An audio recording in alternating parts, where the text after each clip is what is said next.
to Raconteurs News. You're listening to Andy Young and Jason Holmes on RaconteursNews.com. Stay tuned for more untwisted, unsweetened news. And definitely no bingo. Good evening and welcome to Raconteurs News. It's Tuesday evening, it's the 10th of May already, and we've got quite a guest lined up for you tonight, but unfortunately she's having a few problems at home and she's had to run her mother to the doctors unexpectedly, so we might have to bring Eva Bartlett in a little bit later in the conversation. But in the meantime, I hope you're all well, and talking of well, how are you doing, Jason? Hey, Andy, I'm very good, thank you. Very well, sorry for my grammar there. Very good is a terrible use of grammar, in it, yeah. I'm very well, thank you very much. And I hope everybody else is that's listening as well. If you're listening live or you're listening on podcast, I hope you are good. Yeah, I'm sure. I do hope they will be, yeah. It's you've been making some moves to improve your health? Yeah, I got some bed risers today. So last night was the first night that me and my wife with the incline bed. I'm getting a terrible echo. Yeah, so am I, mate.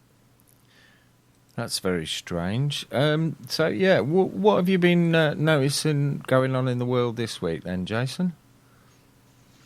Well, there's been plenty going on, hasn't there? There's been this terrorist training exercise that they've done in Manchester, which they seem to be splashing all over the news, which is very interesting, because normally when they do these terror exercises, they generally tend to just sort of be shown on the news in the local area, and for this to have got a lot of national coverage, you can see them ramping up the fear. All out fear attack on people, and they keep bringing up Brussels and they keep bringing up Paris, and so we're being conditioned to just accept that when a terrorist attack happens, which it inevitably will do, that we should be looking east for who's involved. Yeah, of course. It's pretty simple. More predictive programming, then, isn't it? Yeah, it's very easy to do. I mean, all you have to do is you just have to keep repeating words over again.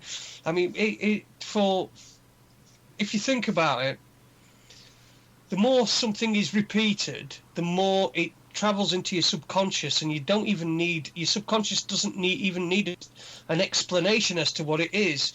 For example, the chain of burger establishments that have popped up over the years in America, first of all, and in this country. If you just look at their advertising campaign, first of all, they had that that little whistling bit at the end that they have on the advert, and it used to be accompanied by "I'm loving it." So it used to do the whistle, and then it'd say "I'm loving it," or it'd appear on the screen "I'm loving it." But now all they do is the whistle, because they know it's sort of Pavlov's dog sort of situation. You hear that whistle, and naturally your subconscious then associates that with the "I'm loving it" sort of thing, and this is exactly what they do with the terrorist stuff on the news. Repetition. It's a way to get ingrain into someone's subconscious, into people's subconscious, en masse, that at any point there's going to be a terrorist attack. In fact, there's probably one under your bed right now waiting for you. It's building a bomb, a pipe bomb. It's just that ridiculous, but it is very, very powerful. And I use that word in a different context to what what somebody might say a powerful story is, because that's just it's emotion based, but it is a very powerful tool, and it's something that they use just over and over and over again. It just seems to work.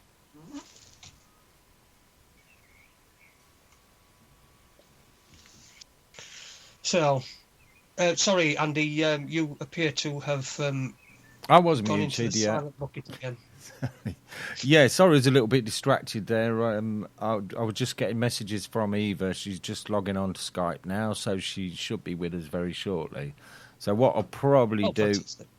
when she gets on, because it's not letting me connect her to the call, I'll probably have to put a tune on briefly, and we'll start the call again and get Eva back on with us. So looks like she's here. So shall we just put a tune on quickly and then add Eva to the call? Yeah, sure. Let's do that. Okay.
And welcome back to Raconteurs News with myself, Andy Young, and Jason Holmes.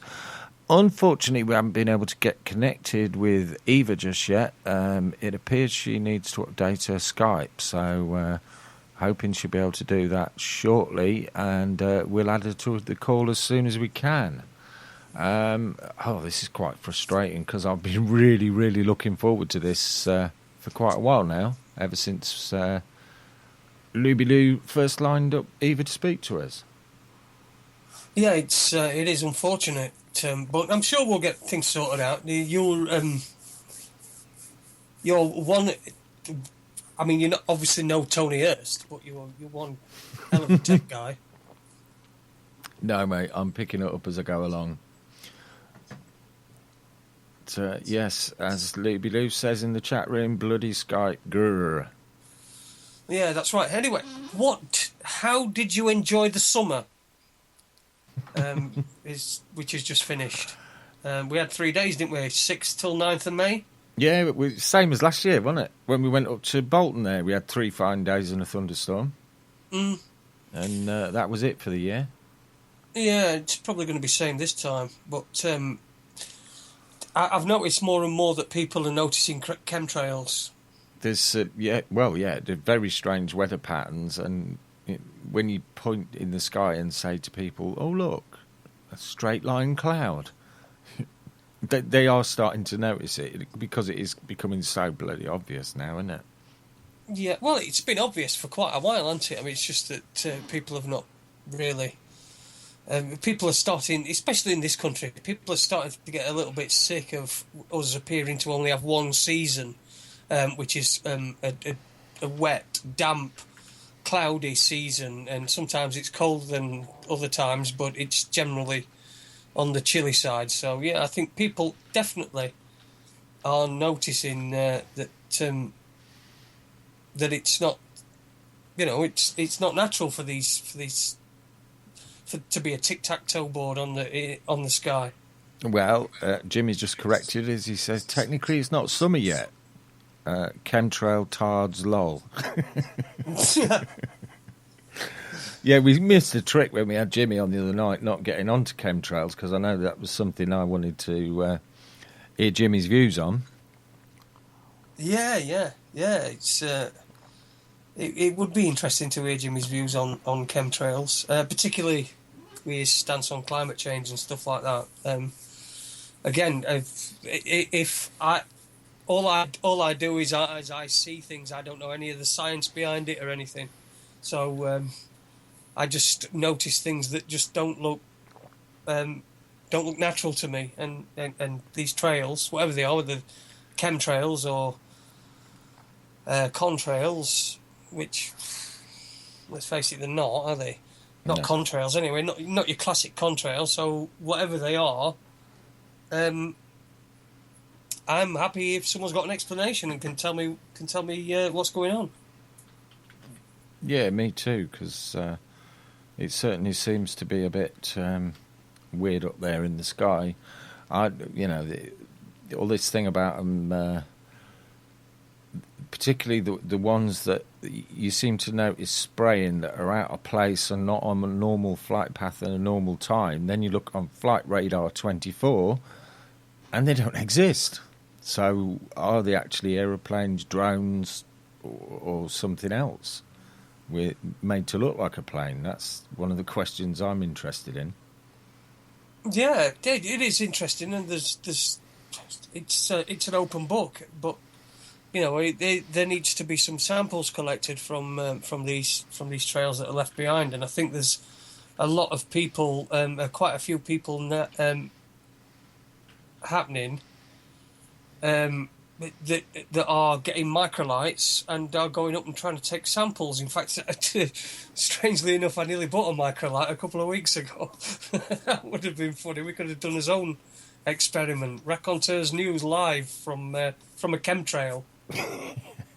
Yeah, to be honest, I wouldn't fancy that. I wouldn't be that keen on flying through them because I'm not entirely convinced that they're nothing but water vapour. Which they It could be just water vapor, but again, that would be the idea: is to get a sample from the trail itself. Then that's the only really way to know, innit? You're not going to get anything from the government, and even if you do, even if the government said, yeah, these are chemtrails and we're doing this and we're doing that and we're doing the other, we still wouldn't believe them anyway, would we? We'd be thinking it were a cover up for something else. No, absolutely. We've got quite a few posts in there. Jimmy said that Freeman Jack will be able to tell us all about that because he's really into the science of it all. Mithrin adds that my dad was a private pilot. I can promise you that there were no chemtrails in southeast England in 1996. And then Freeman Jack gives us a Shell.com, a link to jet fuel additives. Yes, I've heard that explanation used before.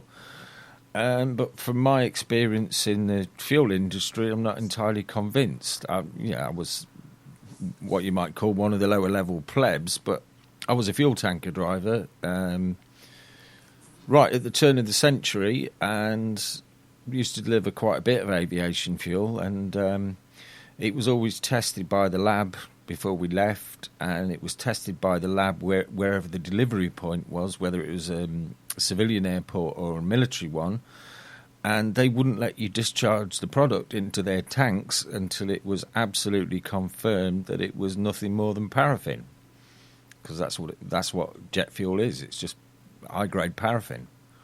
Right, that's kerosene, isn't it? Yeah, kerosene, paraffin, same.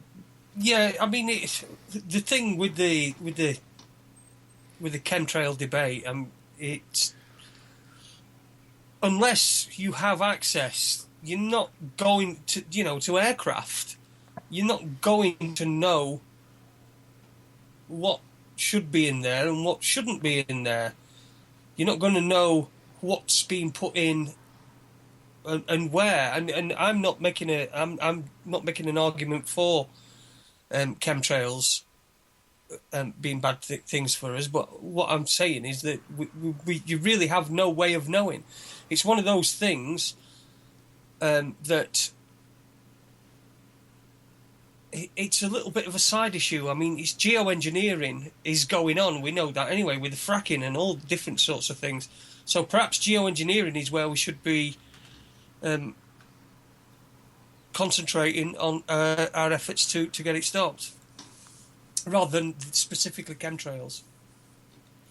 Yeah, yes, whatever they're doing to the climate, it doesn't seem to be benefiting us much. They basically seem to be spending an awful lot of time obscuring the sun, whether that's because there's some massive change in our solar system or whatever, or whether it's like Mithrin says, end time, start digging. Maybe that's the one. Yeah, or maybe they're just covering us so that there's things that are going on above there that we can't see. I mean, it's a curtain. It's just like drawing the curtains. They just go out and they spray, and then the cloud seed in, and they make these clouds, and then we can't see, and then things are going on above the clouds that we just have no idea about. I mean, it could be any number of reasons, and all of them equally valid, I would say. Yeah. Oh, no, I'm really not sure. I've looked at it until I'm blue in the face. I've looked at both sides of the argument, and without being able to chemically analyse what is falling out the sky, what's in the rainwater, or even what's actually in the chemtrails, if you can get up there, you really can't give 100% informed opinion, can you? Which is true. And also, if you're talking about something that's been added to fuel for an aircraft, who's to say that? I mean, I would have thought that adding something to a fuel, an additive to a fuel, may have an adverse effect on the engine being able to perform its function. So it's a huge can of worms. It's something that will probably be argued about for forever and a day. So perhaps it's something that that if you I feel like there's people doing research on it, and so I don't really need to. But it is an interesting subject. Yeah.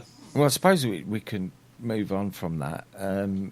I don't know about you, but I've noticed everywhere you look, all everybody ever seems to be talking about these days is this blooming EU referendum.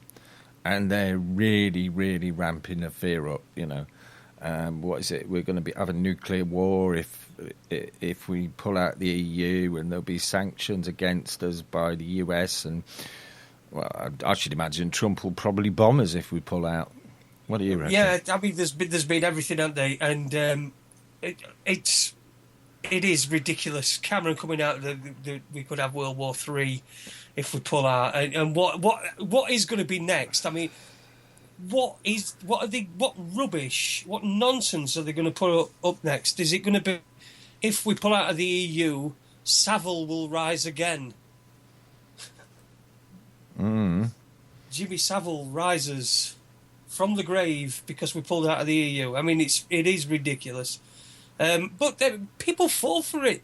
It works. This is why they use it. And what we need to get people out of this situation where the ridiculous things really start to work, because they wouldn't use it if it didn't work. So we need to grow up, and we need to say, hang on a second, it's going to be World War III if we pull out of Europe. I don't think so. I mean, what's the evidence for that? Is it that we weren't in Europe in World War I and II? Yeah. Well, I'm just seeing an article here on RT that they're saying, what is it? Brexit would boost the West's enemies, say former US and NATO defence chiefs. Former NATO and US defence chiefs have joined the chorus urging Britain not to leave the EU, saying its exit would give succour to the West's enemies. The warning comes as the campaign for and against a Brexit heats up ahead of the referendum on June the 23rd. I mean, it was pretty easy to see the way this was going to go, and then you've got bumbling Boris lined up as the voice of reason. What a joke. Well, exactly. I mean, you're damned if you do and you're damned if you don't. So the best way to deal with it is to just not bother. Just don't even bother. Don't get caught up in whether you want to... No matter what your opinions are, just don't even bother, because you know that the outcome is already decided. So just don't even bother. I'm thinking about putting my right to vote on eBay. Right to vote for sale. Not been used since 1997. It's only got like 4 or 5 votes on clock. So you buy it from me. You could, if you think that is going to make any difference whatsoever, then I've got a £1 million penny here that I'll sell you. It's worth £1 million. I'll sell it you for 10,000. That sounds like a bargain, Jason. Well, it does sound like a bargain, doesn't it? But it's not really, because it's just an orange plastic pen. It's right. An orange Raconteurs News plastic pen. Oh, I didn't know we got any of them. Yeah, it doesn't actually say Raconteurs News on it, but it's orange. Oh, I get you. Yeah. Which is our sort of colours, isn't it? So. Yeah, but if you think your voting is going to do anything, it's not. It just isn't.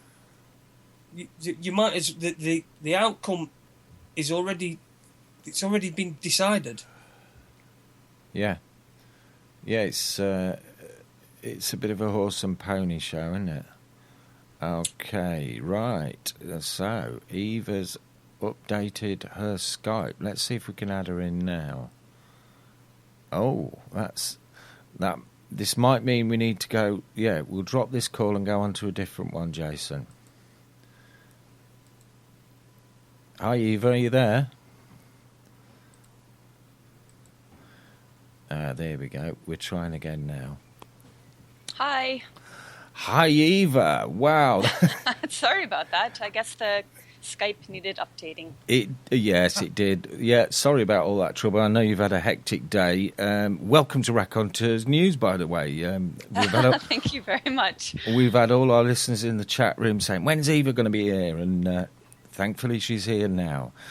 So, like I say, welcome to Raconteurs News. Been really looking forward to speaking to you for so long. And could you perhaps introduce yourself to the listeners by telling them a little bit about yourself and how you came to be involved in Syria? Sure. So I'm Canadian, born in the States, but grew up in Canada. Apolitical most of my life, and did the getting into debt by going to university thing, and then teaching English in South Korea thing, which got me out of debt. And all that time I wasn't political. I'm just giving this pretext just to say I didn't come at my current views from any background. It's simply by reading and experience. But in my later years, I got involved. In my later 20s, I got involved in Palestine solidarity. And fast forward, I spent a few years cumulatively in Gaza, where I was doing activist work, and where I arrived by boat from Cyprus as part of the Free Gaza movement in late 2008. So during that time, I was there during 2 massacres of Gaza, and the first one, 2008-9, was documenting mostly from northern Gaza, riding in ambulances with Palestinian medics who were being targeted by the state of so-called Israel, and when not in a time of massacre, then I was reporting on the atrocious effects of the siege and being locked into Gaza on the population, and also on the genocidal policies of targeting farmers and fishers and basically every food source in Gaza. In March 2013, I left Gaza, and I haven't unfortunately been back since. But and by the way, aside from going by boat, otherwise I went via Egypt. I'm obviously not allowed, nor would I want to go in via Israel. But when everything began in Syria in 2011, being in Gaza, it's hard to be more than tunnel visioned because of the power outages and the very dire life there. But nonetheless, I was aware that what was happening in Syria was not as the media was portraying it, which was they were saying it was part of the so-called Arab Spring and that this was a revolution. And it just did not add up, particularly after many months. So doing research and reading independent sources, and then, of course, now with the hindsight of 5 years of this war on Syria, we learned that what was happening in Syria was yet another foreign war on a country that did not, kowtow to empire. In April 2014, I was able to go to Syria for my first time as part of a member of an international peace delegation. And that delegation stayed for about 1 week, maybe 6 days. We went to Homs, Latakia, and obviously Damascus.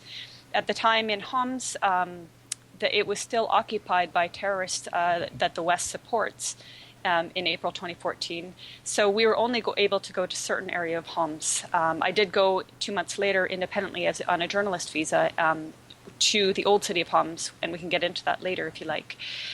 We also went to Latakia, which is in general hasn't been affected by these fake protests and the faux revolution. But it has been affected by terrorists firing missiles and rockets on it. And otherwise, after that first visit, I've been back 3 more times, going to different areas, again, back to Homs, to Sweda, to particular areas of Homs which have been ravaged by Western-backed terrorism. And I've spoken with Syrians from those areas, in colloquial Arabic on my own without a minder. So, they're able to speak what they want to speak. And we can get into that later as well. But that's kind of the background. Also, I am a co-founder of a group called the Syria Solidarity Movement.org.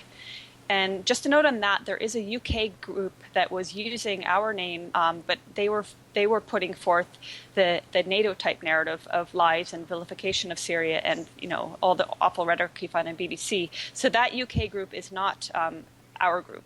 And our group merely advocates for Syrian sovereignty, for no intervention, for the Syrian people to have their right to choose their future, and for an end to this bloody war and the criminal sanctions on Syria. Oh, that's That's quite a journey you've had there. We've already got questions coming up for you from the chat room, Eva, and Keno, our resident rock star, is asking, did Eva meet David Halpin while she was out there, and or Cynthia McKinney? The first, no. Although, no, his name I know of him. I can't remember if he is somebody I know of through Palestine solidarity work. But anyway, I have not met him in person. Cynthia, yes. In February 2015, I went on another delegation. This one was led by Ramsey Clark, who was the former Attorney General in the States, and a very good man, very intelligent, lots of integrity, and a long history of solidarity with Syria, Iraq, and the greater Middle East. He led a very small 6-member delegation plus myself, and Cynthia, of course, was in that delegation. So yes, I did meet and get to spend a few wonderful days with her. Ramsey Clark, former Attorney General, wasn't he? That's right. Ah, right, yeah, that's the guy who got my friend Larry Warren his passport back when it was taken away for speaking about sensitive defence issues on foreign soil. So, yeah, he's a good guy in my book already. David Halpin is a retired surgeon who actually spent, I believe it was £95,000 of his own money to charter a ship and take aid into Gaza. I think that was the one that was attacked by the Israelis, wasn't it? There are many that have been attacked by the Israelis, but I think that I have communicated with David years ago by email. I can't remember, he had a blog, but offhand, or a website, I don't remember what it's called. But yes, unfortunately, I haven't had the chance to meet him. Oh, he's a great guy. I've spoken to him via email, but not managed to touch base with him on Skype yet, because we're hoping to get David on and do an interview with us sometime. But unfortunately, he's got some health issues at the minute himself. He's suffering with an abscess. So if you're listening, David, I hope you feel better soon, and we'd love to get you on Raconteurs News and have a chat with you. But anyway, back to yourself, Eva. So what you're basically coming on here to tell us, as far as I see it, is that the narrative we're being given in the mainstream media is just a complete load of hogwash, and able to tell us a little bit more about what is actually happening on the ground, yeah? Yeah, I mean, I don't pretend to know everything, but I can certainly say, yes, it is a load of hogwash. And, I mean, when you think about it, I mean, even if we talk about prior instances in which the media has lied and the politicians have lied, Libya, Iraq, I mean, it's become crystal clear for some people with hindsight that the pretext for going into Libya and destroying it, and for going into Iraq and destroying it, were not humanitarian pretexts. They were simply to destabilize or topple the government and put in some sort of, imperial, country-friendly puppet governments.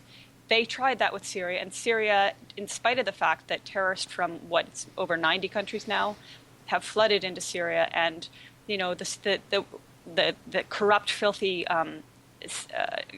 despicable countries of Saudi Arabia and Qatar and Turkey have been funding and funneling these terrorists in, also via occupied Palestine, Israel.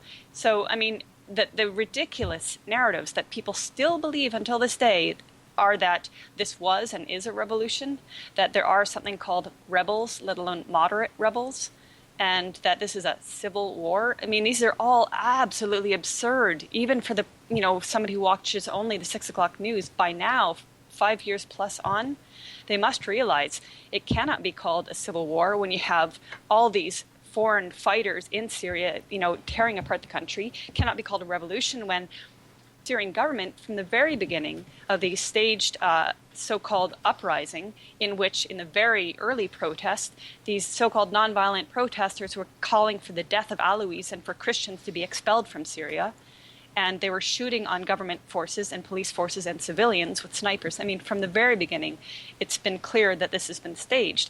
And from the very beginning, the Syrian government made reforms. And they made reforms, people said, we want freedom. And I'll just add a little anecdote. When I was in Holmes in June 2014, after going to the old city of Holmes and speaking with people who'd been terrorized by the terrorist Nusra and the other terrorists that were in the old city, stealing their food, terrorizing them.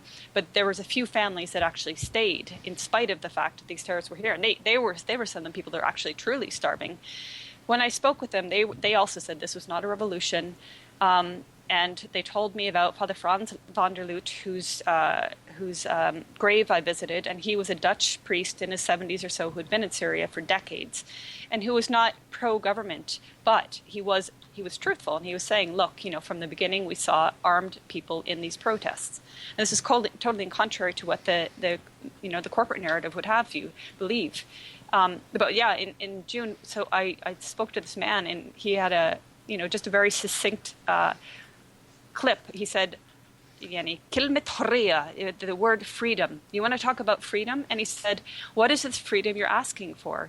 You're murdering our people. You're destroying our culture and our history. This is your freedom? And that's generally the sentiment I've gotten from most Syrians I've talked with, whether in Syria, in Lebanon, or abroad. And bearing in mind that I don't talk with Saudi-backed Syrians abroad because there's no point. But the majority of Syrians who do support the president and they support the Syrian Arab Army, they say, look, even if this was a revolution, why are they destroying our history? Syrians are fiercely proud, rightly so, of their culture and their history and their heritage. Why would they go into historic sites and blow them up? Why would they, loot factories from Aleppo, over 1,000, maybe over 2,000 by now, and take them to Turkey? Why would they do everything possible to destroy their own economy? It doesn't make sense. Why would they target their own hospitals? But that is the narrative until now that the corporate media is putting out. Mm-hmm. Yeah, hiya, Eva. It's Jason here. Hi. I was just wondering, what is the state of? I know that there's terrible destruction in certain parts of Syria. But is that representative throughout the whole of Syria, and what is the rest of Syria like? Is there any sort of sense of things going on as normal in certain parts of the country, and in places like and with a contrast to places where there has been fighting? Absolutely.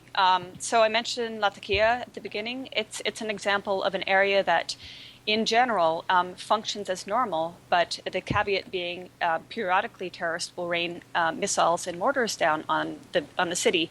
And the reason being because these people rejected this whole ridiculous notion of a revolution. Also, just as an aside, another point about Latakia and Tartus, Damascus, Sueda, is that these cities have actually absorbed over 2 million, maybe over 3 million internally displaced people. So when the corporate media goes on and on about refugees running from Syria and not ever giving the reason why a vast majority of people do leave Syria, vast majority of those who've left Syria do leave. And it's primarily not because of the Syrian government, but because either the effects of the sanctions and the devastated economy, or the terrorists mortaring and missiling their neighborhoods. And there are some that are pro-terrorists and they leave Syria.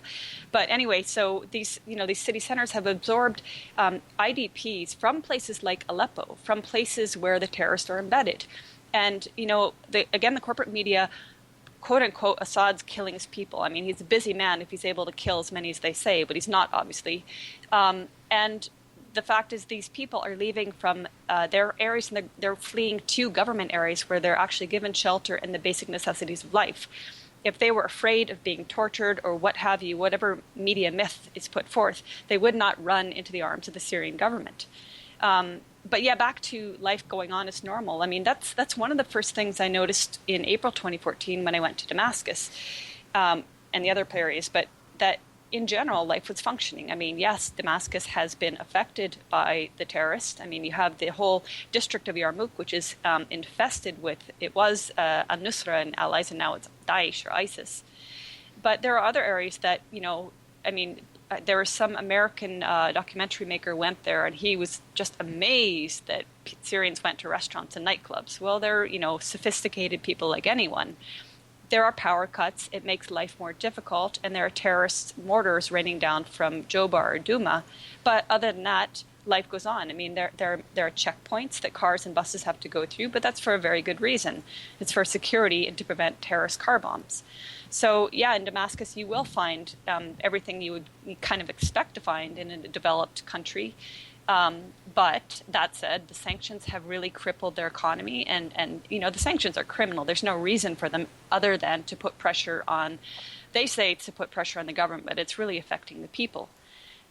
In Sweden, when I was there in December of last year, it was absolutely normal.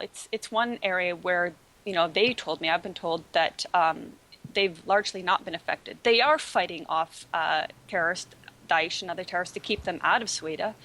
But from the very beginning, they recognized that this was a foreign, a Zionist and imperialist plot against Syria, and they did not take up arms against the government. Instead, they've been fighting alongside the Syrian army and allies. So Sweden is another area where you would not even really feel like you're in a country that's at war. I have not been to Tartus, but I'm told that similarly Tartus has largely been unaffected. But back to Damascus, I just note that, so in April and June when I was there, and I stayed on my own after the peace delegation, I stayed in the old city in a hotel, and the old city is an area that really gets hammered by these terrorist mortars, and they fly and hit anywhere: schools, markets, homes, hospitals. So it's pretty terrifying, to be sitting there and suddenly have a mortar go off 100 meters away. It's slightly better now because the army has secured certain areas in the outskirts of Damascus, but the mortars do still rain down, and this is something the corporate media wouldn't tell about. So that's another aspect of life where life is going on, yet they're being hit by mortars. Okay, something that has intrigued me for quite some time now, Eva, is we're told in the Western media that Assad is such an evil man. He's a tyrant along the lines of Saddam, Gaddafi, all these evil Middle Eastern dictators. Yet, from what I can gather from people who've actually been there and experienced it, he seems to have quite a lot of popular support. Is that true? It is true. It's even documented. I mean, I wrote an article in October 2015, and the idea of the article was to basically take most of the mainstream myths about what's happening in Syria and debunk them. And I do not take credit for all the debunking. I merely researched and, sorry about the phone in the background there, I just got to unplug this or it's going to... No problem. And linked to articles that actually very deeply investigated the different myths about Syria. But one of these is Assad's popularity. And in fact, he is a very popular person. I mean, from personal encounters, I'm aware of this, but also in the beginning of my article, I referenced the various mass marches that have occurred throughout Syria, not just in Damascus, but in areas all over Syria.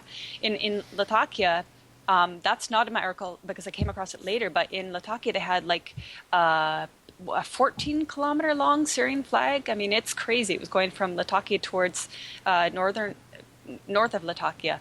But yes, I mean, there have been many demonstrations, and again, just the fact that so many Syrians remain in Syria and remain in cities that are controlled or secured by the government is another testament.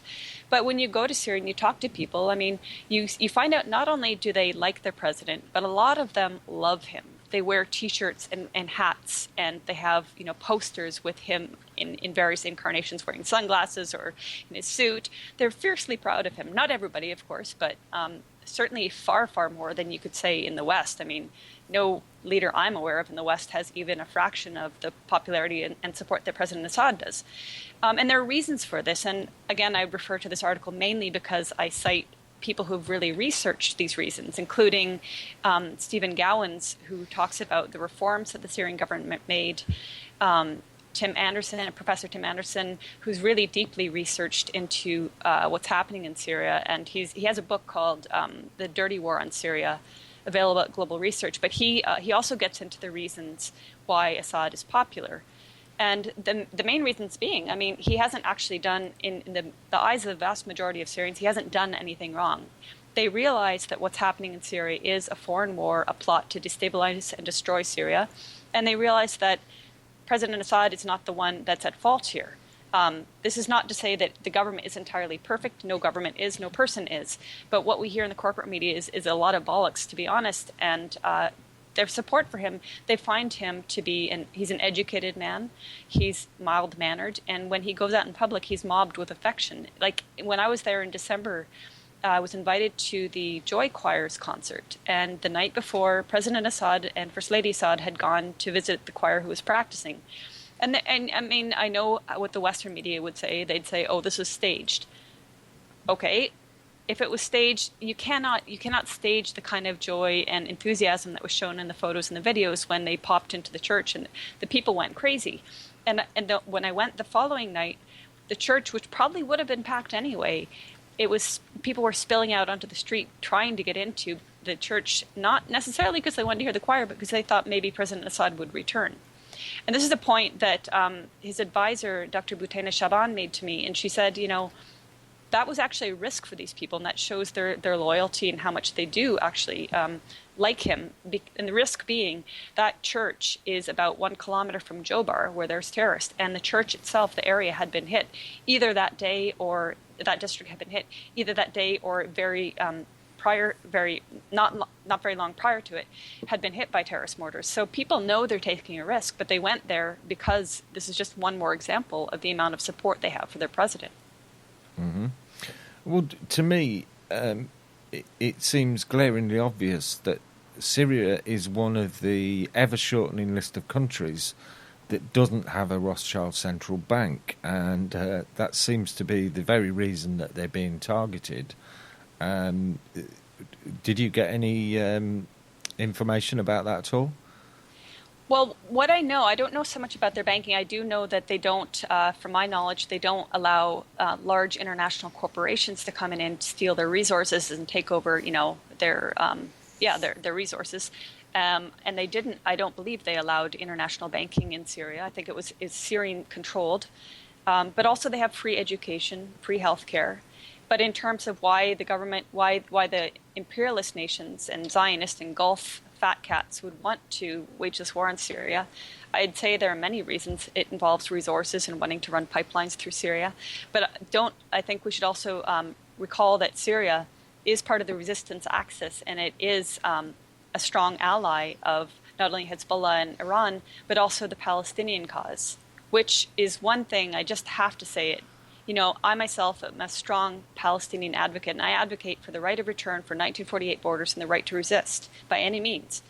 But Palestine supporters, a lot of them on Syria, have either been hoodwinked by the lying media and lying human rights groups, or they're stupid, or they've simply betrayed Syria, because falling into this rhetoric that Assad is murdering his own people, that Assad has used chemical weapons, all this rhetoric has been debunked. But there are so many Palestine supporters that quote this despicable rhetoric, and they don't realize what Syria has done for Palestine and continues to do for Palestine. And Palestinians within Syria are fighting alongside the Syrian Arab Army to keep their country safe. So that's just a point I really feel I have to make, because it's one of the more disappointing things, aside from obviously the loss of life and the destruction, but one of the more disappointing things over these past 5 years is to see how many pro-Palestine supporters, whether they're Palestinian or, like me, not Palestinian, have fallen for this ridiculous rhetoric and lexicon and have essentially stabbed Syria in the back, and at the same time are stabbing Palestine in the back, because Syria is one of its strongest advocates and supporters. Palestinians in Syria have rights, far, far more rights. I mean, they're almost equal to Syrian citizens, except that they don't vote. But they cannot claim these rights in Lebanon or in Jordan or in any other country where their population is, living in squalid refugee camps. Mm-hmm. Yeah, we've got 1 or 2 comments about Israel coming up in the chat room here. Keno says, huge parts of Syria are part of Greater Israel. That's the main driver, in my opinion. And Mithrin is saying, is the guest aware of the Greater Israel ideal? Yes, I'm sure you are. Yes, I am. Yeah. Israel, where do you start, really? Israel is, I usually don't even like to, it's the Zionist entity, right? It's a state that was created illegally and criminally on a state where people were actually living before. Has nothing, it's this Zionist project that the U.S. is using for their own nefarious reasons as well. And where do you begin? I mean, so-called Israel is treating terrorists. They're taking them from the occupied Golan Heights, and they're treating them in their own field hospitals or in hospitals near the UN or with the UN's knowledge of this, and then they're sending them back into Syria to fight in the so-called civil war. So I mean, Israel is one of the greatest evils there is on earth, and it sounds dramatic, but it's true. Israel every year or two wages horrific genocides of Gaza, and its weapons industry, its arms industry, skyrockets. It appears to me that the genocide in Gaza is a genocide that's hiding behind a genocide.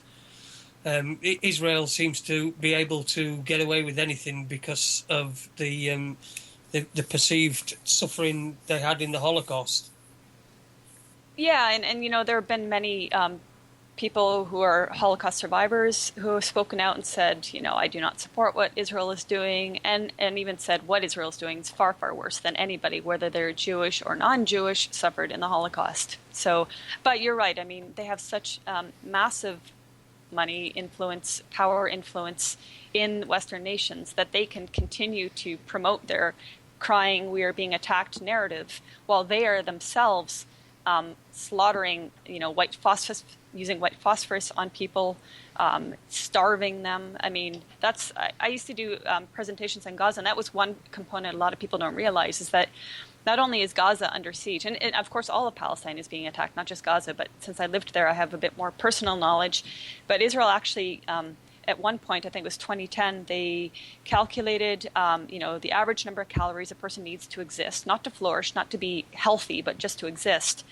They translated that into the number of food aid trucks that they would allow in, and then they cut that number in half. I mean, that's just how sick they are. They're really doing everything they can to make life utterly impossible in Gaza. The UN keeps saying, in 2020, Gaza will not be livable, but it hasn't been livable for a couple of decades. But somehow, the Palestinian people are strong and they keep persisting and surviving, but their life is hell. Yeah, there's an amazing resilience from those people, and I'm full of admiration for them. I mean, we hear some really heart-rending stories. I mean, surely you must have some stories about your own personal experiences out in that area that you'd like to share with us, Eva. In Gaza? In Gaza or in Syria? I mean, I can share a few on Gaza, and then I'll shift it back to Syria because, and I never thought I'd say this, but, I used to think that Gaza was the hardest subject to talk about, or Palestine, I should say, because there is such a strong Zionist lobby in pretty much every country. Yeah. But as it turns out, people's knowledge of Syria and misunderstanding of Syria makes Syria actually one of the countries that really needs, and Yemen. Yemen is totally ignored, but I don't have much personal knowledge of Yemen, but I do feel it's definitely, we need to mention that Yemen is being genocided by the Sauds. And this is, again, just to get off topic, but when you look at this whole orchestrated theater of war, and these players, whether they're Ken Roth of Human Rights Watch, whether Ban Ki-moon of the UN or State Department or whatever talking head, and it's just so beyond ludicrous that the Saudi regime can be head of a Human Rights Council at the worthless UN. And the Saudis are, they every so often they lop the head off of one of their own people. They kill dissidents who have done nothing wrong, Sheikh Nimr, and they're massacring Yemen. And nobody, the U.S. doesn't say anything about it, but the U.S. and the West cook up this phony narrative about Syria, and they go and they bomb the hell out of Syria. Well, they don't bomb the hell out because they actually weren't really fighting ISIS, but they send in mercenaries to bomb the hell out of Syria. And it's just so absolutely ludicrous. But you asked a question. So, yeah, I mean, in 3 years in Gaza and, doing work with medics, I lost, for example, a medic who had been a medic for, I think, 10 years, and a very kind man. We were out, this is in the January 2009, during that massacre, and we were out to retrieve a body of a young man who had been the night watchman at the American school in northern Gaza. But it was, nighttime. Palestinian medics there don't have great equipment because of the siege and the the constant Israeli wars on them. So we couldn't really find the body in the night, and the F-16s, were circling above us in drones. I don't know how many drones in the sky. So we came back at first light, and we did find the body.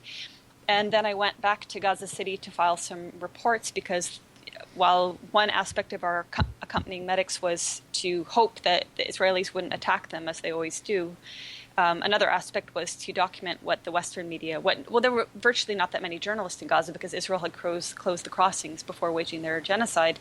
So, part of it was to try to get out information and bring an end to this massacre. And while I was doing that, Arafat went out on another call and was loading, he had loaded wounded into the ambulance and was bringing back corpses. And he was at the end of the ambulance when the Zionists targeted him with a dart bomb, also known as a flechette bomb, which has between 3,000 and 5,000 razor-sharp little darts. So he was shredded. The ambulance itself, the back end was destroyed, and he went into shock and died. Then the next day, they targeted the mourning tents of his family and friends and neighbors, and more people were killed by these dart bombs. So, I did lose friends in Gaza, and saw some very sad and despicable things. I mean, despicable in the sense the way the Israelis treat Palestinians is utterly subhuman. In Syria, it's not so much that I witnessed carnage, but I went to areas like Al-Zahra in Homs, which is an area that's been ravaged by Western-backed terrorist car bombs and suicide bombs. So when I went in December 2015, just some days prior, there had been a car bomb which set off. They had strategically parked a car right next to a natural gas delivery truck.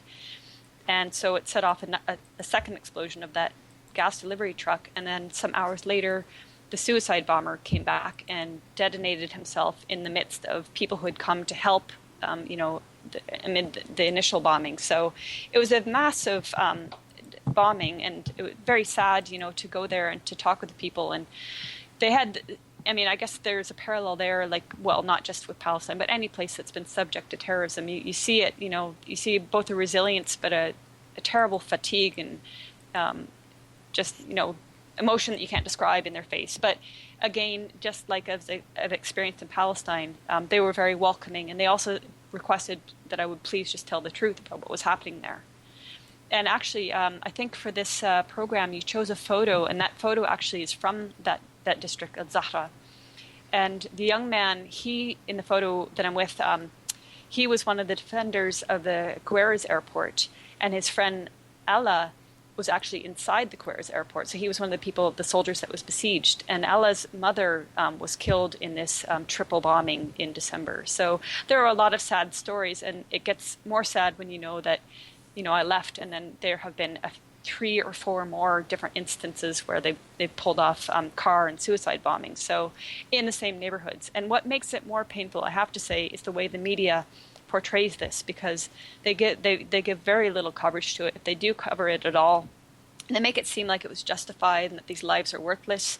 They use phrases like government-controlled area or an Alawi area, or they make it sectarian, whereas Syria was never sectarian, and Syrians reject the sectarianism. The media foists it upon them. For example, there are 2 villages called Al-Fua and Kafaria, and they are north of Idlib. And they've been besieged for years, but they've been utterly besieged since March 2015 by various terrorist factions that the West likes to call moderate rebels, but which are Al-Qaeda in Syria. And these terrorists have been, not only starving them and preventing medical equipment and fuel to get in, like during the wintertime, they were suffering terribly. They couldn't run generators, or it was hard for them to keep warm, pump water, run hospital equipment, but also they're pummeling them with rockets and missiles. And just today I was reading about some child who was injured and then mother killed by a terrorist sniper in those villages. And the media says nothing, and the UN says nothing. If the media does say anything, they'll say those 2 Shia villages in northern Syria. But I have friends from that village, those 2 villages, and I asked them. Last year I wrote an article for Counterpunch, which is an American publication, and I can link to it in our Facebook post. But I called it Untold Suffering in Fu and Kafaria because the way the media talks about them, when I talked to my friends, they said, yeah, primarily they're Shia, but that doesn't matter because we've always intermarried. We've always celebrated our neighbors and our friends' customs, whether they're Sunni or Christian or whatever. But the media robs them of their humanity by posing these labels on them, and then makes it like, it doesn't really matter that over 1,000, maybe 2,000 now have been massacred. Mm-hmm. Yeah, the media's got a huge part to play in this as well, aren't they? I mean, to me, the media are the biggest villains out of this whole sorry mess, because they're the ones that have the power and the opportunity to be able to report what's actually going on. But all you ever hear is the usual rhetoric about Assad and about Israel defending itself. And what do you think about the mainstream media? It's atrocious. I mean, I write for various independent publications and also for Russia Today, but I would never and could never write for any of these corporate media, BBC, CBC, any of the various Canadian publications or Western publications, simply because they use loaded rhetoric against civil war, Assad regime, stuff like that regarding Syria, and they don't tell the truth. I mean, I can give you a few examples. Earlier this year, there was a concerted campaign, and it came out of nowhere, and all at once, all the media was all over it, almost like it was orchestrated. And it was about an area called Madaya, which is infested by terrorists of 3 different factions at that time, Nusra, so-called FSA, and I forget the other one. It might have been Ahrar al-Sham. Point is, they're all terrorist groups supported by the West. And they were within Madaya, and whenever aid came into Madaya, which the Syrian government did facilitate, and the Red Cross spokesperson corroborated that the Syrian government facilitated it, these terrorists within stole the aid, and then if they sold it to the residents at all, they sold it at extremely high prices, which most people couldn't afford. Yet the media was screaming about Assad starving the people of Madaya. The only point that was in any way a semblance of truth was that, yes, there's a siege on Madaya, but there's good reason for that, because these terrorists within are attacking areas without. So they impose a siege to cut the flow of weapons and supplies to the terrorists. And that this isn't a tactic used by any army around the world. So the media was screaming about Madaya, falsely saying that the Syrian government was not allowing aid into Madaya, when in fact the Syrian government did in October. They allowed enough aid in for 2 months, and by January somehow everybody was starving. That's not the fault of the government when the terrorists inside are stealing the aid. The other point was that while they're screaming about Madaya, they're saying nothing about the villages I just mentioned, Fua and Kafaria, which are genuinely starving and genuinely need all sorts of medications and electricity for hospital operations. That's one instance. Two more recent instances would be, some days ago on May 5th, there was a concert in historic Palmyra, and the first night's concert was a world-class Russian orchestra, and featuring a solo violinist and an extremely talented solo violinist and an extremely talented cellist. And the significance, and I asked Syrians about this, why was this significant for them? But the significance of this and the concert that followed the next day on March 6th, which is Martyrs' Day in Syria, where they commemorate the massacre during the Ottoman time in 1916 of various Syrian academics and prominent Syrians. So they commemorate Martyrs' Day, but more recently, obviously, there's the recent bloodshed and the loss of so many people. The vast majority of casualties are, Syrian army or other defenders of Syria, and also civilians. So people, Martyrs' Day has a great significance in Syria, especially nowadays. So the concert on May 6th was on Martyrs' Day, and it was actually different Syrian musicians and orchestras playing. Of the May 5th concert, most corporate media took it as a chance to mock Russia, saying Russia was, showing off, or Russia was, increasing its empire. I can't remember all the BS that they were saying. But they were basically trying to undermine the actual concrete things Russia has done in Syria, because the Syrian government did not request the American-led coalition to come into Syria and pretend to fight ISIS. The Syrian government did request the Russian government to send military to fight ISIS or Daesh, and that's what the Russian military did very successfully for about 5 months. their strikes on Daesh and affiliated terrorists on their strongholds, on their supply lines, on their training camps, made it possible for the Syrian army on the ground to make very important achievements in various areas, Aleppo and also in the south, in Dara area, around Douma. But the government, the corporate media has been vilifying Russia from day one, even from before Russian jets reached Syria. They were already being accused of having committed massacres. But of the the May 5th concert, so most Western media was mocking Russia, undermining its actual importance in Syria and the gratitude Syrians feel for Russia having entered into Syria upon Syria's request. And it also they totally looked aside from the fact that Palmyra, which was under ISIS occupation for about 10 months, and was the site of horrific massacres of 25 Syrian soldiers that were executed by teenagers that ISIS had kill these soldiers, and also the murder of Khalid al-Assad, who was an archaeologist that was in Palmyra and refused to give these terrorists the whereabouts of important heritage items, and he was beheaded gruesomely. So the liberation of Palmyra, the media basically didn't give it any sort of notice, and this was a very significant thing for Syrians because, for various reasons, I mean, it gives them a sense that the tide is turning, and the tide is turning in the favor of the Syrian army and people, but also because it's such a historic place, and the thought of it being completely destroyed was heartbreaking to Syrians and people who love Syria or culture. So this concert tied in with all that, and it was a chance for Syrians to rejoice, as was the following day. But the way the media portrayed it, in fact, a lot of media, if they talked about the concerts at all, they mentioned them, they mocked them, and then they went with this ridiculous story of the Syrian government having struck some refugee camp near the Turkish border. And their claims were something along the lines that, Syrian jets had bombed this camp. But in fact, this is what they do. They run with their lies. All the major outlets take these lies, the same words, but they, turn them around a little bit so it seems like it's their own genuine content. And then later on, we find out, oops, that's not actually what really happened. And so with the claims that the Syrian army had attacked, or the Russian jets, whatever they were going with, had attacked this camp, turn out to be false. There is there are no craters, there's no evidence of any sort of airstrike. There is evidence of something having attacked it, and it's quite likely that this was missiles or mortars fired by terrorists as another false flag.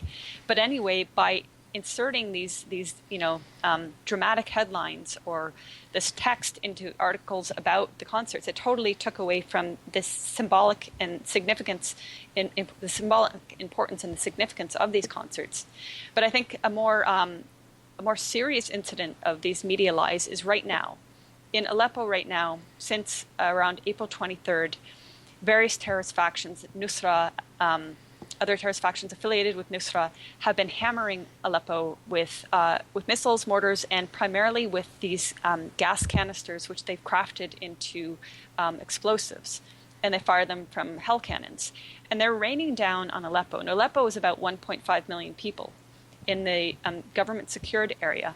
The media is saying little to nothing about this, but they are going on about the Syrian government fighting back against terrorist-held areas in eastern Aleppo, where there's Nusra and other terrorists, and they're making it out to be that the Syrian army is killing its own people, when the Syrian army is fighting against these terrorists that are actually sending these missiles and mortars into Aleppo. And the media is totally twisting the facts, and it's not only the media, it's also these human rights groups, whether it's Human Rights Watch or Médecins Sans Frontières. They're blatantly lying, and I'll give you one example. They don't mention that the terrorists have, well, I'm going to quote from Professor Tim Anderson, because he's researched into the destruction and the attacks on hospitals by these terrorists.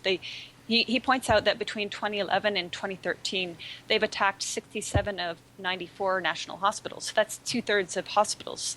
The media doesn't point this out. They don't highlight the fact that in December 2013, Nusra truck bombed the hospital, which is called the Kindi Hospital, which was the 4th largest hospital in the Middle East, and it specialized in cancer, and they totally leveled it. And more recently, they've been attacking hospitals in Aleppo, and the media is not talking about this, but they are talking about one supposed, they call it an MSF hospital. It's called Quds. It did not exist prior to 2011. This is confirmed by Aleppo doctors and residents who have never even heard of this place. It's MSF backed and supported, and it's in a terrorist area. And my colleague Rick Sterling wrote an excellent article which can be found in dissidentvoice.org. And he's talking about the bias and propaganda on Syria. And he just points out there's various discrepancies with these claims about Syrian government having bombed the Aleppo hospital. And I'll just try to find that for you.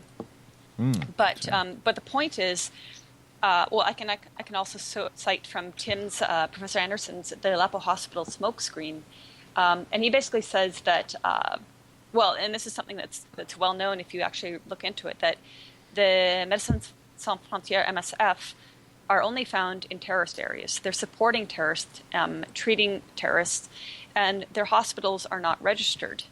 And as Tim points out, under international law, civilian objects are protected against attack unless and for such time as they are military objectives, and he's citing the ICRC. And so with the terrorists being embedded in these hospitals and in these areas and firing from these areas, they therefore become military areas. But anyway, back to the MSF stories, their narratives don't add up. One narrative says it was bombed by Syrian air fighter jets. Another says barrel bombs, which are dropped by helicopters, but the whole barrel bomb narrative is another thing that's been used as a rhetoric tool, a propaganda tool. But this MSF story does not add up. But what does add up is it's a perfect way to, again, try to vilify the Syrian government when, the West has, U.S. and Russia have brokered this ceasefire wherein, they're not supposed to attack, they're not supposed to fight, but the Syrian government is still allowed to fight terrorist groups. They're all terrorist groups. But anyway, the West doesn't recognize them all as terrorist groups. But certainly al-Nusra is. And al-Nusra is based in eastern Aleppo, and that is who the Syrian government is fighting. But the West, the media, is totally distorting this to make it out to be, again, Assad slaughtering the people. Mm-hmm. Yeah, something that I just have to wonder about there. One would expect as an outsider that there would be some sort of camaraderie between Western journalists in a place such as Syria. But I'm just thinking with the mainstream totally misreporting everything, that must be very difficult, if not impossible. And we have had the question in the chat room asking if you've actually spoken to or confronted any of these journalists about the lies that they're reporting. Just one in person, and that is Lise Doucette, who is a fellow Canadian who now works for BBC. And she was in Damascus in April 2014 when I was there with the peace delegation. And one morning there were mortars right outside our hotel, very close. And there were also... I can't remember offhand now if it was the same day, but anyway, during that week, mortars fired by terrorists primarily from the Jobar district or Mliha, both east of Damascus, and one hit an elementary school. So a number of kids were injured and killed. So we went to the French hospital to visit these injured kids. And while we were there, they ranged from shrapnel injuries to the face and body to amputations. And while we were there, Lise Doucette was there. So also with us was a woman named Mother Agnes Mariam, who's a Palestinian Lebanese nun who's lived in Syria for many years and who's done some very damning investigative reporting based on her own experiences and based on looking at the lies put forth by the corporate media. But anyway, she was with us and she confronted Lise Doucette and she said, "Are you going to report honestly what you've seen here, which is that these kids are in the hospital because they've been attacked by a terrorist mortar?" And Lise was shaking her head and saying yes. And I filmed this exchange between the two of them. And later on, I have to dig around to try to find her report. But somebody sent it to me and said, "Look, Eva, she didn't actually report it accurately." And so what Lise had come up with was it was unknown who was behind these children's injuries.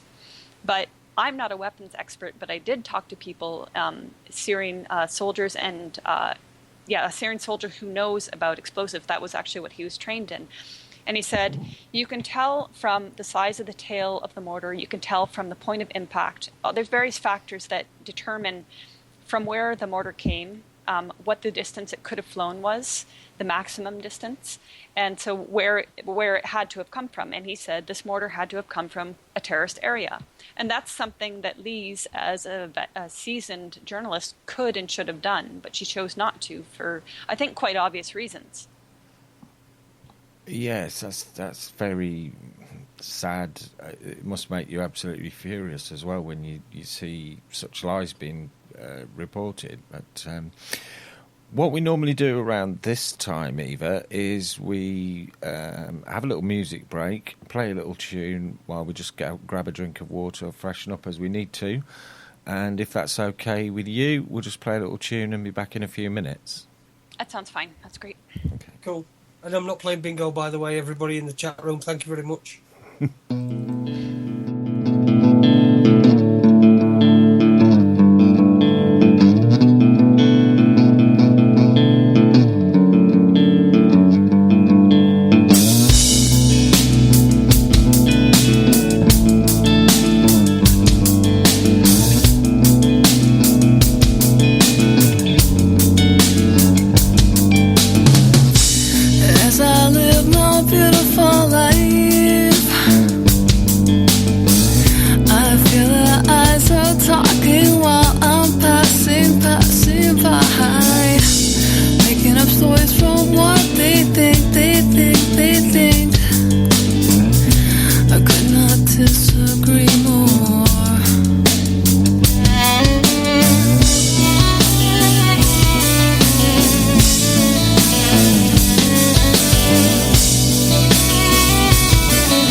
Judge me,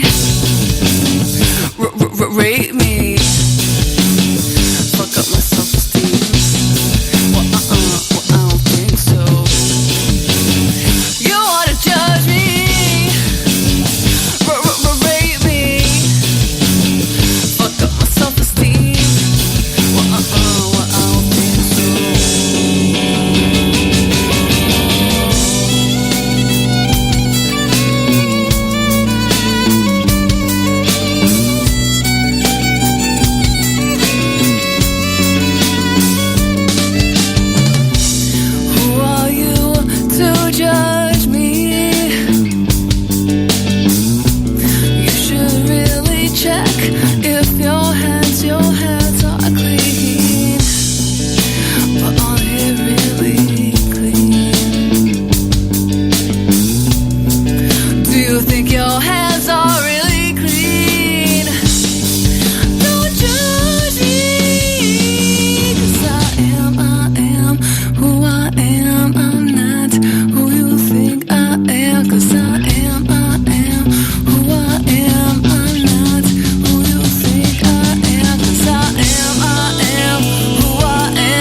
judge me, rate me, fuck up my self-esteem. Well, I don't think so.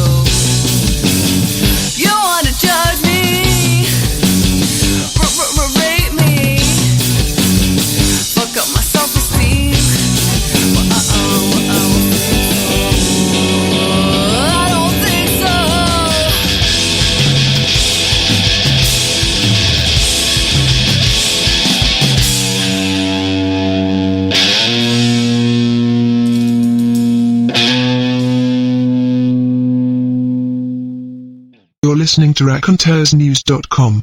Stay tuned for more untwisted, unsweetened news. Please consider buying a t-shirt or making a donation to help support us. Thank you for your support. We do it for us all. And welcome back to Raconteurs News, bringing you untwisted, unsweetened news with myself, Andy Young, and as always, co-host Jason Holmes. And tonight we're joined by Eva Bartlett. Welcome back, Eva. Thank you very much. Yeah, you said during the break there you're going to have to go after half an hour. I understand you've got family troubles at the minute, and I hope your mother makes a recovery very soon. Thank you. Sorry, I just wanted to ask you a question, Eva. With all the places you've been, Gaza and in Syria and stuff, have you come across any problems you've had with the Canadian authorities? Because I know that if a UK citizen were going to Syria and going to Gaza, to Palestine, would probably get questioned.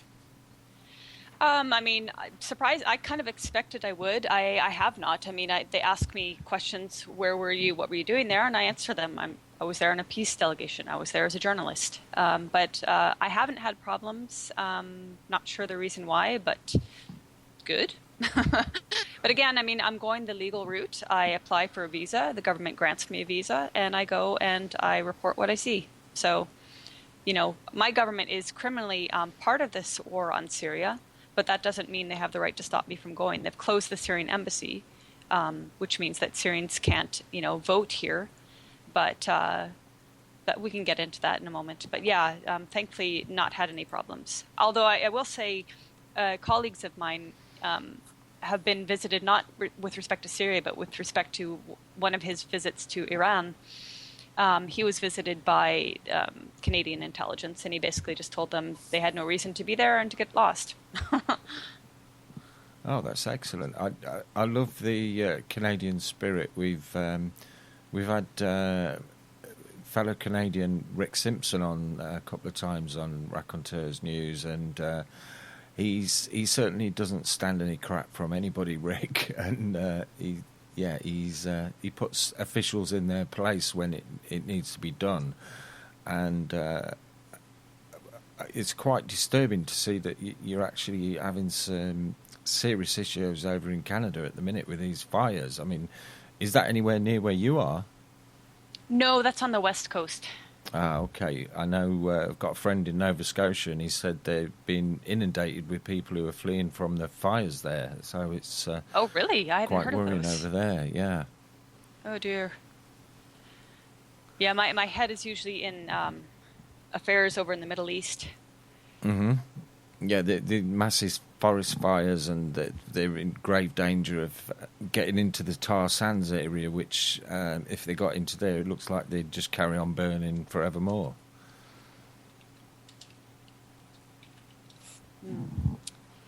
Right. Yeah, there is some dark stuff going on over there, isn't there, with the fires? It's again, it's another disaster, but it's getting far more coverage than Syria, and particularly Palestine as well. Mm-hmm. What I suppose we ought to do is, because we've only got a very limited time with you, Eva, there are certain things that you must want to talk about, and I'd like to hand over to you to let you talk about whatever it is that's on your mind and you'd like to get out before you have to go. Well, yeah, so I was talking about Aleppo, and we were talking about it in the sense like the way the media is lying. But I'm trying to think of the best way to get, maybe I can give you links that you could post later, but Aleppo is being bombarded by these terrorist factions, and the media is being deadly silent, and their silence allows these terrorists to continue to murder Aleppo civilians. So I really think that's an issue that people need to be aware of, and hopefully, tell other people about. And also with the warning that there are sophisticated, although sometimes they don't seem that sophisticated, they seem just blatantly stupid propagandists, but there are very slick campaigns to demonize the Syrian government. So with regard to Aleppo, one of them is the hashtag Aleppo is burning. It's kind of ironic because I had a friend who was in Aleppo he was there, when on April 23rd when this all ramped up, when the terrorists really started raining mortars and missiles down on Aleppo, and he said to me, "Aleppo is burning, Eva." And he told me what was going on. So then I wrote an article and I included his words. I began with that, not knowing that this was going to be, and I'm not saying they used my citation of his words for their propaganda. But anyway, there is a hashtag. Facebook users are turning their profiles red with the photo Aleppo, or photo of scary people crying, and Aleppo is burning. This is a campaign that's being orchestrated by think tanks, in Western think tanks, again to demonize the Syrian government, and again to whitewash the fact that the Western-backed terrorists, who are not moderate in any sense, are killing people in Aleppo. So that's one thing I wanted to mention. Another is, now that I mentioned the word white, I think it's important to mention this group that a colleague of mine, Vanessa Beeley, has done a lot of research into, and they're called the White Helmets. And they're being portrayed as rescuers. They're also known as so-called Syrian civil defense.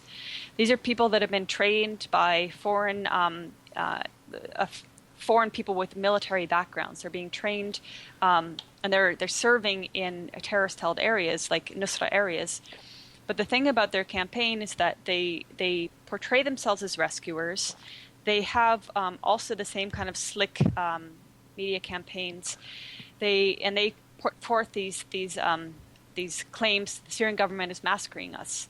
And they show photos of powder-faced children with blood running down their cheeks. Now, these kids may or may not have been injured in strikes against terrorist areas. It's not really easy to say. What is possible, though, to say is often these campaigns recycle their photos. So we've learned this by taking photos that they post and then doing a Google image search on them. And you can find in many instances that these photos show up in other areas of Syria, in other countries even, especially with that Medaya campaign.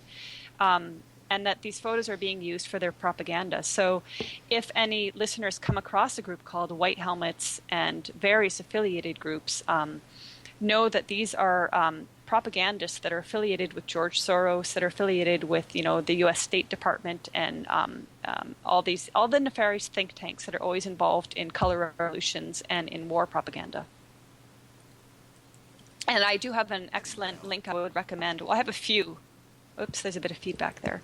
I have a few I'd recommend, but there's a great 3-minute video that's been made based on research that's been done, and it very clearly shows you, yes, these white helmets are not innocent civilian rescuers. They're actually people that not only work in terrorist areas, but they also include Nusra terrorists. Mm-hmm. So we hear often reports in the media about the moderate Syrian rebels. Is there any such thing, and who actually are they really, Eva? In my opinion, there are not, because from the very beginning, even before all these different quote-unquote rebel factions formed, the so-called protesters many of them were armed. And this is documented not only in Dara, where there's a weapons cache found in a mosque, the Omari Mosque in Dara, which was supposed to be the kickoff city of the so-called revolution, and where there were snipers in the crowd shooting on people and police, as I mentioned before, but also in Homs and other areas of Syria. These protesters were not unarmed for the 6-7 months, as the propagandists like to put forth. They were, from the very beginning, violent. I would recommend Sharmeen Narwani is an excellent researcher and writer, and she's written a number of excellent articles on these early massacres. One is called The Hidden Massacre, and she recently wrote an article kind of rehashing the idea but updating it. And I can't remember the title offhand, but something like False Narratives on Syria. If you just look for Sharmeen Narwani, I highly recommend all of her writing, actually, especially on Syria. But so before these different factions formed, there was violence. When the factions formed, the West likes to say the so-called Free Syrian Army is moderate, or I'm not sure what other terrorists they lump in the moderate category. But these terrorists have committed the same heinous crimes of beheadings, of, whatever else they've been doing, torture. They've committed these same crimes that the West now only attributes to Daesh, to ISIS. They've been doing this from the beginning, and it's documented. They, in one instance, after shooting down, I think it was a helicopter, they decapitated the pilot and grilled his head on a barbecue for propaganda purposes to show how fearful they were, how fearsome they were. But these are the same people the West is calling moderates. So in my opinion, no, there are no moderate rebels. There are people, Syrians perhaps, for whatever reason, whether they had a beef with the government or whether, in many cases, they're either bullied into it because the terrorists are in their area, so it's either you join us or we kill you, or they take it for the salary because these terrorists are being paid by their Saudi, Qatari funders. So, some people join it for the money, right? And some people join it for the power. But in no case do I feel that they are moderate. Mm-hmm. So where do you see it going, Eva? Where do you see this ending up? Do you think that we seem to be at a bit of a stalemate with Syria with regards to Russia now getting involved? Well, with Libya and Iraq, they fell very quickly. Those devastated, decimated countries, and I think that the schemers that came up with this plot against all these countries, Yemen, Syria, back in the 2000s or even in the 90s, again, this is not a humanitarian intervention. This is a concocted, fomented war on Syria with the pretext of humanitarian interests. But I think they expected Syria to fall, within the first few months or the first year. But Syria now is over 5 years. It's been fighting this disease.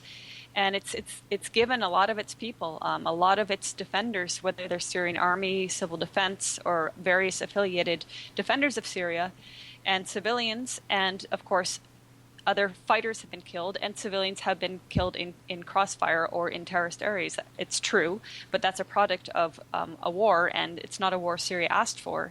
But anyway, Syria has stood steadfast a lot longer than I think these war planners expected. And the thing is, again, I was talking before about how Syria is secular and it rejects this sectarianism.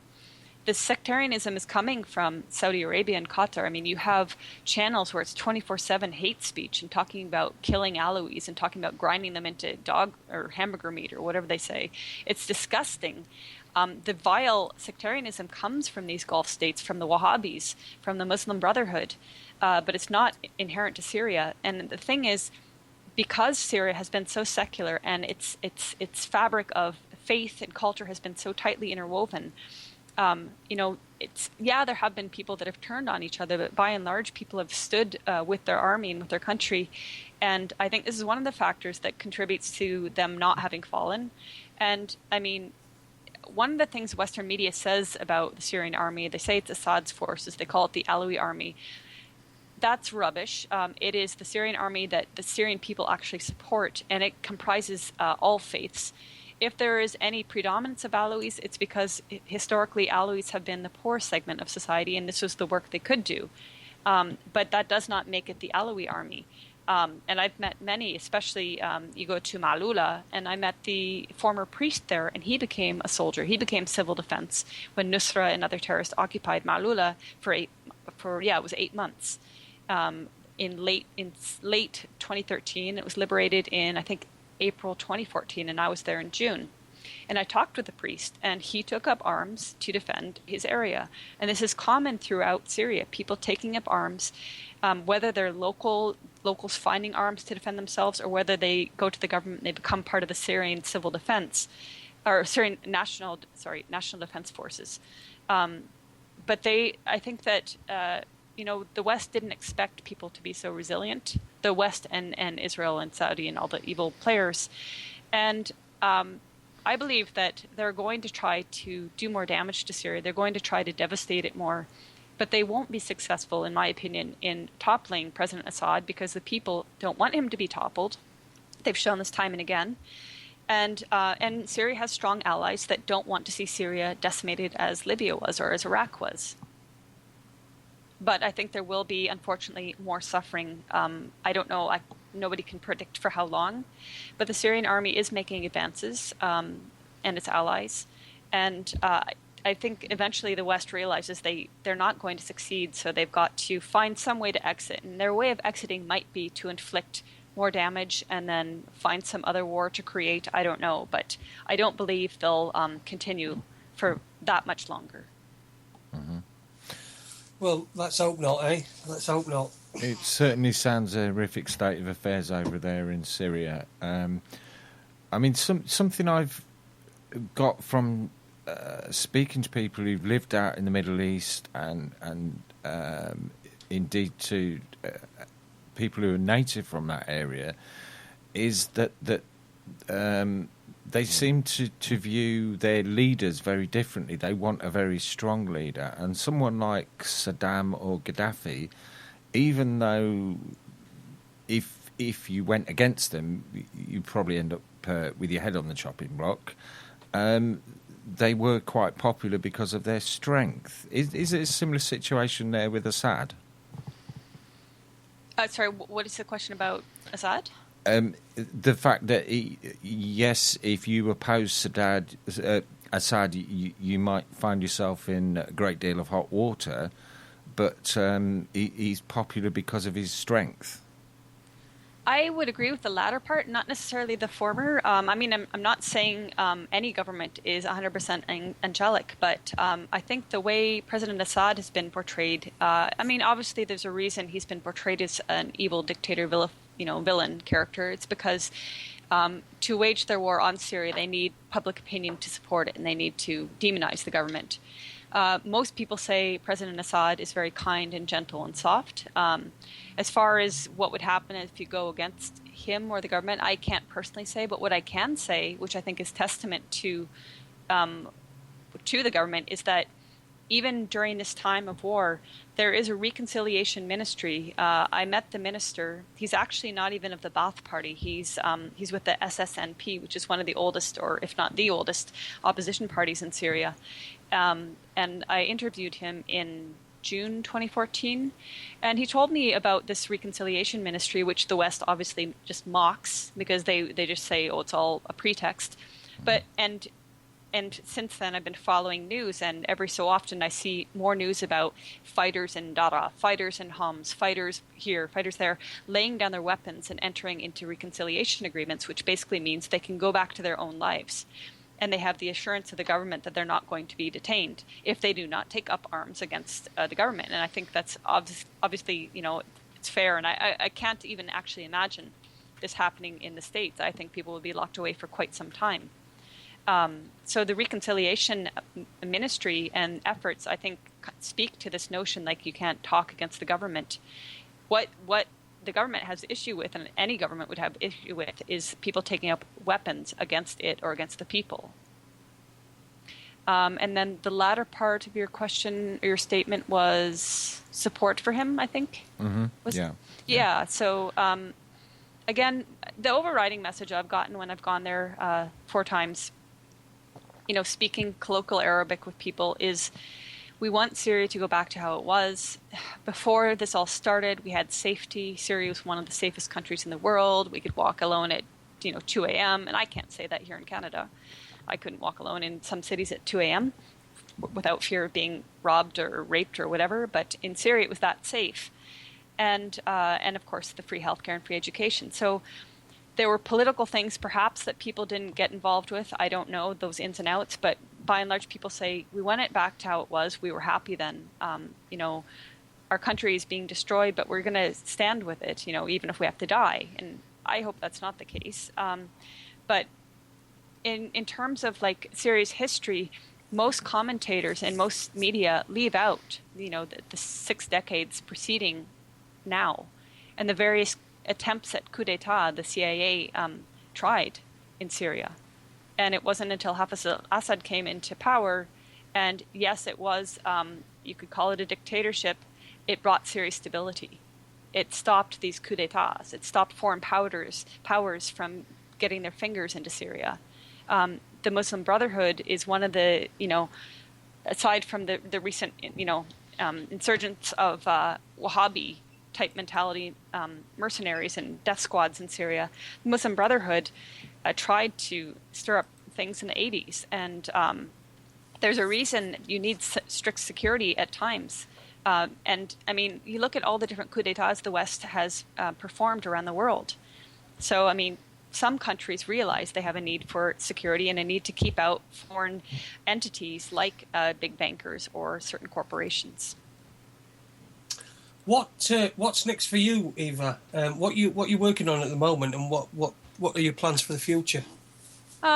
Well, so one of my colleagues suggested that I write a book. I wasn't really thinking. I was actually planning on writing a book on Palestine, and I did start it, and I will go back to it.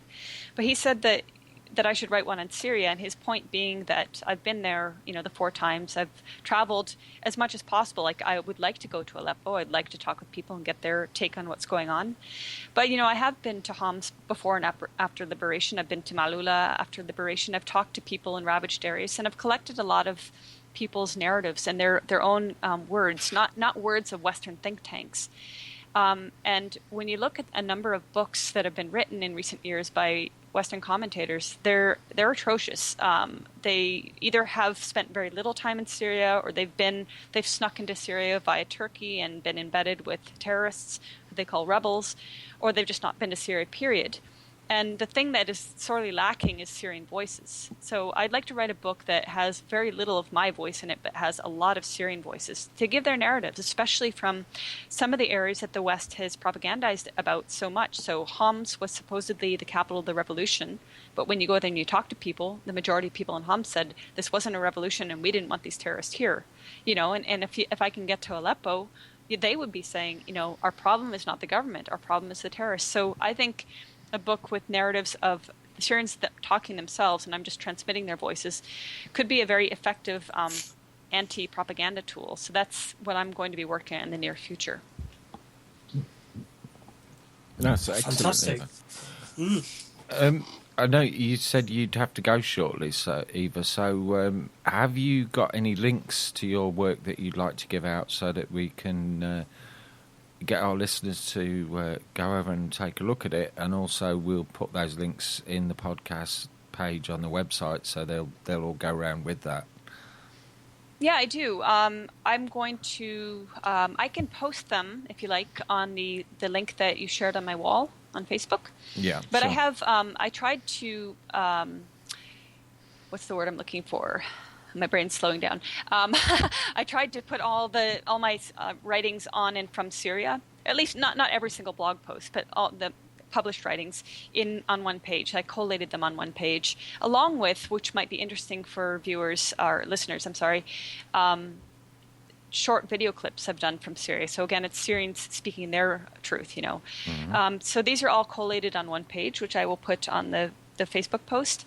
And I also would put the link of the Syria Solidarity Movement.org, which needs some updating, but it has a lot of good resources. There is a section that's called Resources, and it has a lot of important information about, how this all came about, and certain players, who are these players that are warring on Syria. And one more link on that page I made up myself because I was fed up with the Ken Roth, Avaz or Amnesty International or Human Rights Watch and all their blatant lies. So I made a page called Human Rights Front Groups warring on Syria, and it basically just lists, from Avaz to Amnesty, Human Rights Watch, MSF, and then various Syria-specific groups. It needs some updating too because they keep creating new groups to, cry propaganda.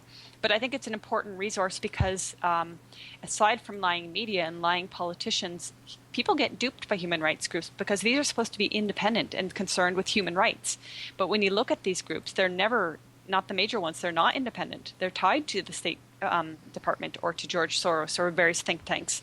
So obviously they have an agenda, and then they're not going to tell the truth. So it's important to know about these.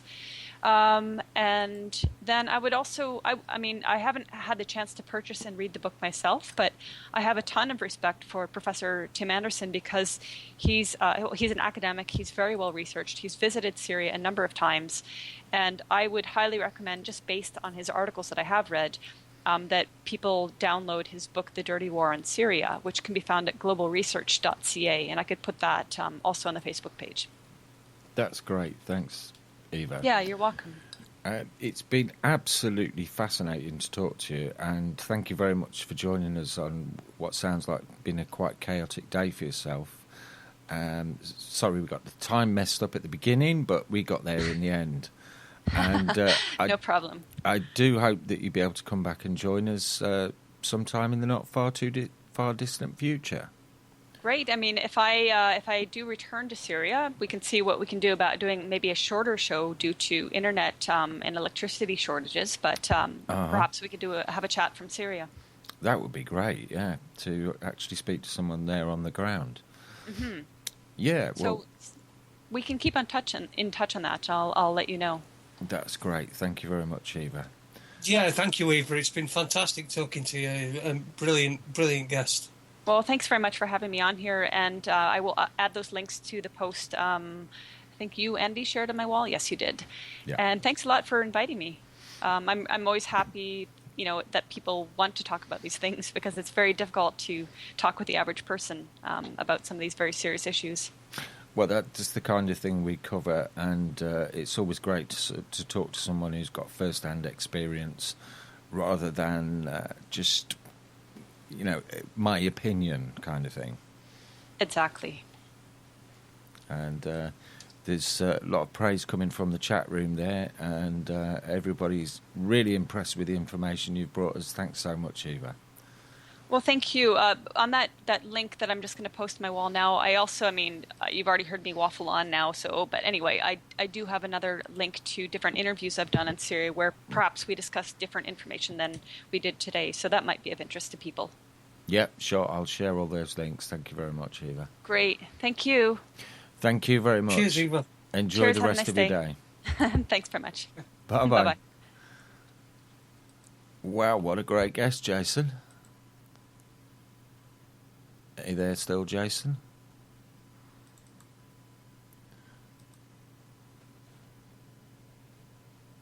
Oh dear, we got Jason cut off. Ah, there you are, you're back. Hey, I'm back. Yeah, what a great guest, eh? Oh, absolutely superb. Yeah, she was brilliant, yeah. She must have seen some things and been through some things as well, so a real trooper. Mm-hmm. I'd like to say a big thank you to Luby Lou for setting all that up tonight, and all the other great guests she's got us lined up. She's doing a sterling job, and we've had a little chat this afternoon, and she might even be up for playing some tunes before the live shows just to get folks in the mood. That'd be good, wouldn't it? Yeah, it'd be fantastic, yeah. Playing some tunes, as long as there's some S Club 7. Not sure about that. We were trying to attract... By the way, in 11 days, it will be 1 year since I saw S Club 7 live. Okay. In their final show, yes. Yeah. Okay. Oh, I can see you're overwhelmed. I see when you got emotion. I see when you got cut off there. Tony just put in the chat room, shout house if you want his attention. Yeah, he's a chill. The ratings, these people in this... I got a bingo once, and that's it. That's all I ever get is bingo. It's not good. Oh, there we go. Live from Syria, eh? Doc Rock is just saying he'll be live from someplace sounding very Welsh, Fire in the Mountains, 2nd of June, for something completely different. Not quite so exotic, though. Although, I don't know, I've heard... I think Doc did one from there last year, and it was absolutely amazing. And see, Toddy's joined us in the chat now, and I hope you managed to catch that interview. If not, the podcast will be available as soon as we've finished above the chat room here, Toddy, so be able to catch up on that. Can't believe it's nearly a year since the last Fire in the Mountain, Doc. Yeah, absolutely, Tony. So, have you got any parting shots you'd like to put out before we wrap this up, Jason? Well, no, not really. I mean, just let everybody know that they can't bust you for seeds. They can't bust you for seeds, man. They can't bust you for seeds. Just remember that. Okay, on those words of wisdom. Oh, I suppose we better just give a mention, because we've got... Thursday this week, we've got Colin Johnson joining us from East Coast Resistance. talking right. about. Which part? Where on the East Coast are they? I believe Colin's based in Great Yarmouth. Right, cool. But he's got quite a large group over there on Facebook, and he helps an awful lot of people out with debt problems, bailiffs, parking tickets, TV licensing, court cases, you name it. And they're doing a great job and getting some great results. So, and hoping to have Kevin Mark on with him if we can get hold of Kevin. Kev's been off the radar a bit lately, but I'll give him a bell tomorrow or the next day and see if we can get Kevin on with him, because Kevin's an admin on that group as well. So thank you ever so much to everyone for listening. Thank you, Dr. Rock, for the tunes to get folks in the mood, and we'll bid you all good night. So yeah, good night. Thanks for listening, everyone, and we'll be back at 7 o'clock on Thursday.